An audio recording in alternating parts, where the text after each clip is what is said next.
Ipinagtanggol ni DICT Secretary Henry Aguda si Undersecretary Cristina Condes de Sagon matapos itong mapaulat na sangkot umano sa issue ng budget insertion sa loob ng ahensya. Kumpiyansa ang kalihim na demolition job lamang ang paratang, lalo't malinis anya ang reputasyon ni de Sagon bago pa man ito pumasok ng DICT. Narito ang ulat ni Kyle Bulyas. Dinepensahan ni Department of Information and Communications Technology Secretary Henry Aguda ang kanyang Chief of Staff na si Undersecretary Cristina Faye Condes de Sagon laban sa tinawag nitong tahasang paninira.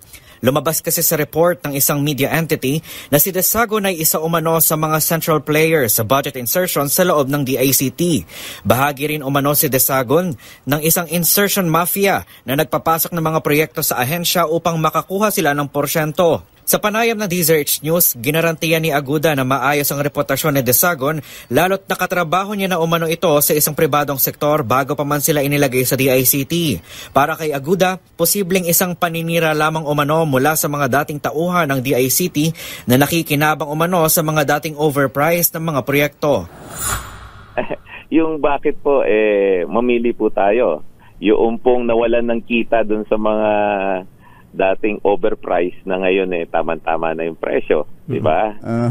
Yun pong mga, alam niyo po si Yusek de Sagon po yan, parang militar yan. Pag sinabi namin at nag-commit kami, magagawa ngayon yan, dapat magawa ngayon yan. Ibang klase yung baga sa kumpanya, yan ang magaling na COO. Binigyang diin din ni Aguda na wala silang kaalaman sa naging insertion sa kanilang pondo. Paliwanag nito sa DZRH, nadatnan na lamang nila ang aabot sa 3.3 billion pesos na halaga ng amendment o insertion sa ahensya dahil first quarter na ng taong 2025 sila naupo sa pwesto.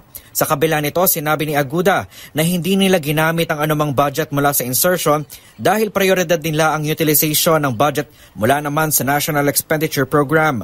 Matatandaan sa video series ni dating Congressman Zaldico, binanggit nitong may inilaan na 5 billion pesos sa ahensya mula sa 100 billion pesos na insertion umano ni Pangulong Bongbong Marcos. Tiniyak naman ni Aguda na bukas sila sa publiko para usisain ang lahat ng mga naging transaksyon ng ahensya.